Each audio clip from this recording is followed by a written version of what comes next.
Buenas tardes, licenciado. Buenas tardes, compañeros. Hoy les vamos a hablar sobre las etapas de auditoría forense. Mi grupo, los investigadores, está conformado por Goldi Giovanna Taboada Alejandro, Nelly Sara Tapia Medrano, Daniela Medrano Franco y Cristian Vargas Otalora. Auditoría es un examen adjetivo, sistemático y profesional de las operaciones administrativas o financieras con la finalidad de verificar y evaluar, emitiendo como resultado un informe que contenga observaciones, conclusiones y recomendaciones. Auditoría forense es aquella labor de auditoría que se enfoca en la prevención y detección del fraude financiero. Generalmente, los resultados son expuestos a la justicia, donde se encarga de analizar, juzgar y sentenciar los delitos. Etapas de la auditoría. Planificación.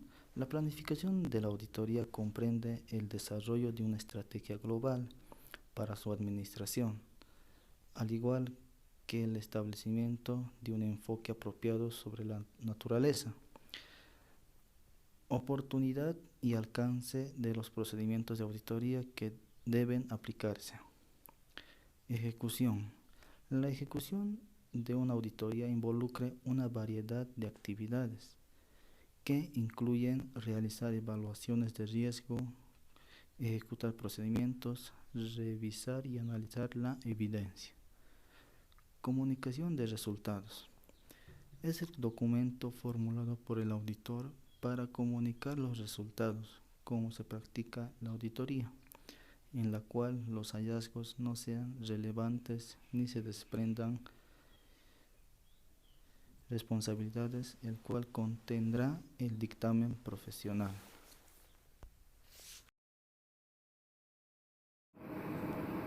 Continuando con la exposición, la planificación define los objetivos y sus correspondientes recursos humanos, recursos financieros, recursos materiales, plazos, cronogramas, responsables y servicios para lograrlo. En el ámbito de la auditoría, el proceso de planificación resulta de gran importancia, como los elementos de la planificación, el conocimiento y comprensión de la entidad, es decir, un análisis o elaboración de plan, investigar todo lo relacionado con la entidad a auditar, elaborar el plan en forma objetiva, visitar el lugar, tener un conocimiento sobre la empresa, entrevistas y encuestas a los empleados o encargados de la empresa, análisis comparativos de los estados financieros. Los objetivos y alcance de la auditoría. Los objetivos nos indican el propósito por lo que es contratada la firma de la auditoría que se persigue con el examen, para qué y por qué estamos realizando la auditoría, y nuestro alcance tiene que ver con un lado con la extensión del examen, es decir, si van a examinar todo o solo una parte. El análisis preliminar del control interno es la extensión del plan de auditoría y la valoración y la oportunidad de los procedimientos a utilizarse durante el examen. El análisis de los riesgos y la materialidad nos habla sobre la posibilidad de que el auditor exprese una opinión errada, los tipos de riesgos, inherente, error de la información de auditoría, controles internos, no prevén fallas, detección, el auditor no detecta errores.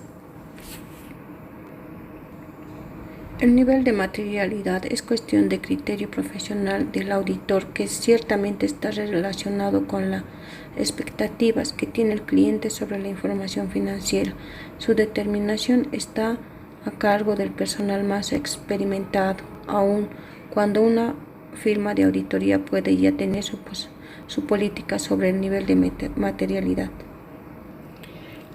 La planeación específica de la auditoría. Cada auditoría debe de tener un plan Debe ser técnico y administrativo. Contemplará los cálculos monetarios a cobrar personal del equipo de auditar, horas en los que el auditor va a trabajar, tiempo que va a dedicar el auditor para realizar el trabajo, para poder realizar la auditoría. La elaboración del programa de auditoría se refiere a los miembros del equipo de la auditoría que deben de tener en sus manos el programa que se va a realizar, en qué tiempo van a realizar toda la auditoría que tienen que realizar. Debe contener dos aspectos: ser objetivos y tener un procedimiento a aplicar durante el examen. Ejecución. En esta fase se realizan diferentes tipos de pruebas y análisis a los estados financieros para determinar su razonabilidad. Esta etapa es la más importante porque aquí señalamos el trabajo del auditor y sus resultados.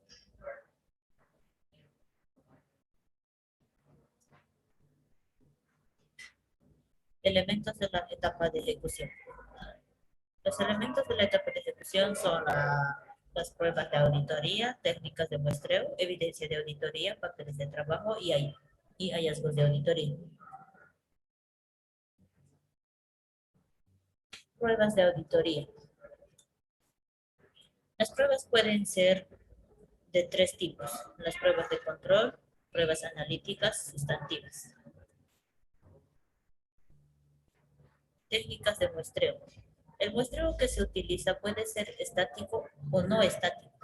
Estático es cuando se utilizan los métodos ya conocidos en estadística para la selección de muestras: aleatoria, sistemática, selección por celdas, al azar, selección por bloqueos. Evidencia de auditoría. La evidencia para que tenga valor de prueba debe ser suficiente, competente y pertinente. Tipos de evidencia. Evidencia física. Tipos de evidencia física: evidencia documental, evidencia testimonial, evidencia analítica.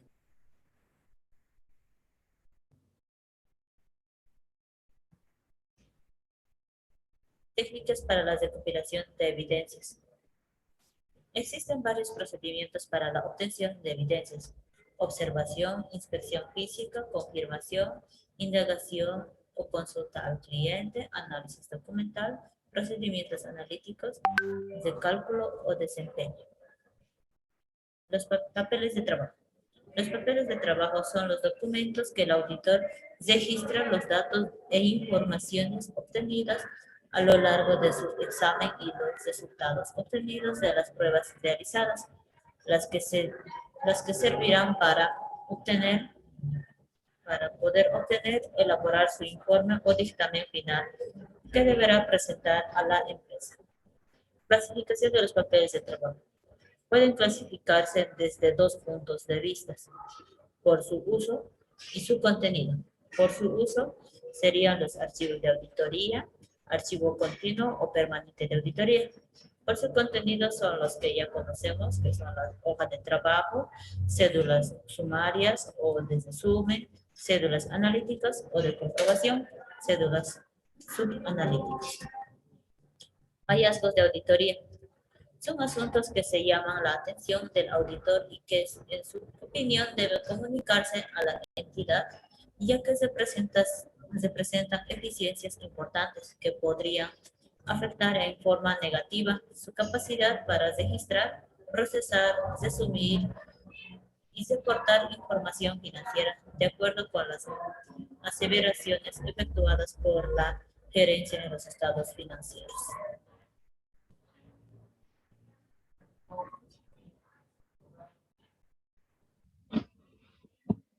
Buenas noches, licenciado. Buenas noches, compañeros. Yo soy Melissa Tapia y voy a comenzar exponiendo lo que es una comunicación de resultados, ¿no?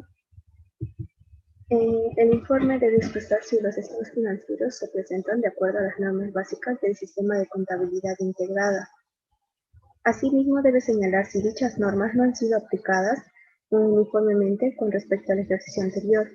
Las revelaciones informativas contenidas en los estados financieros deben considerarse razonablemente adecuadas, a menos que en el informe se indique lo contrario. El informe debe contener una opinión respecto a los estados financieros tomados en su conjunto o la afirmación de que no se puede expresar una opinión. Cuando no se pueda expresar tal opinión, se deben consignar los argumentos debidamente sustentados. El informe debe indicar también claramente que la auditoría no ha sido realizada de acuerdo con las normas de auditoría gubernamental. Las revelaciones informativas o notas a los estados financieros se refieren a la información necesaria para lograr lo que es una adecuada interpretación de los estados financieros en su conjunto y son responsabilidad de la administración de la entidad. El contenido básico que debe tener el informe estándar es el siguiente, ¿no? Como primer punto tenemos que debe tener un título, así como un destinatario y continuamente un párrafo introductorio. Este debe incluir la identificación de los estados financieros auditados, la declaración de que los estados financieros son responsabilidad del máximo ejecutivo de la entidad. También debe contener que la declaración de que la responsabilidad del auditor gubernamental es expresar una opinión sobre los estados financieros sobre la base de su auditoría. Continuamente tenemos el párrafo de alcance, en el que se indica, incluye las siguientes declaraciones, ¿no? Que la auditoría se condujo de acuerdo con las normas de auditoría, que las normas de auditoría exigen una planificación y ejecución de la auditoría para obtener razonable seguridad de que los estados financieros están libres de presentaciones incorrectas significativas, que las evidencias fueron obtenidas a través de las pruebas selectivas, que se evaluaron los principios de contabilidad utilizados y las estimaciones significativas realizadas por la administración de la entidad, y que se evaluó la presentación de los estados financieros en su conjunto, así como también que el auditor considera que el examen realizado le proporciona una base razonable para emitir su opinión. Y como punto final tenemos el párrafo de opinión, ¿no? Que este incluye una opinión respecto a si los estados financieros de la entidad auditada presentan razonablemente de acuerdo con las normas básicas del sistema de contabilidad. La situación patrimonial y financiera, los resultados de sus operaciones, los flujos de efectivos, la evolución del patrimonio neto, la ejecución presupuestaria de recursos, la ejecución presupuestaria de gastos y los cambios en la cuenta de ahorro e inversión. Financiamiento del ejercicio. Ahora, tenemos tres tipos de informes. Como primer informe tenemos el informe de opinión con salvedades, cuando se han comprobado desviaciones a las normas básicas del sistema de contabilidad integrada o limitaciones al alcance del trabajo que no afectan de manera sustancial la presentación razonable de los estados financieros en su conjunto, pero que estas desviaciones son significativas con relación a los niveles de importancia relativa establecidos, ¿no? El siguiente es la opinión adversa o negativa. Esta se da cuando se determina que las desviaciones en la aplicación de las normas básicas del sistema de contabilidad afectan de manera sustancial la razonabilidad de los estados financieros en su conjunto. Y por último tenemos la de abstención de opinión. Esto se da cuando existan limitaciones significativas al alcance del trabajo que no permitan al auditor emitir un juicio profesional sobre la razonabilidad de los estados financieros en su conjunto.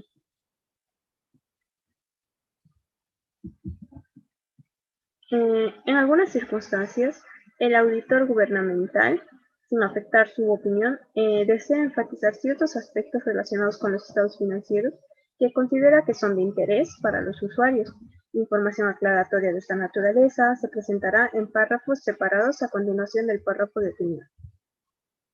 Otro punto sería que las deficiencias significativas con los atributos de condición, criterio, causa y efecto y sus respectivas recomendaciones resultantes del estudio y evaluación del control interno relacionadas principalmente con el sistema contable deben reportarse en un informe de evaluación del control interno.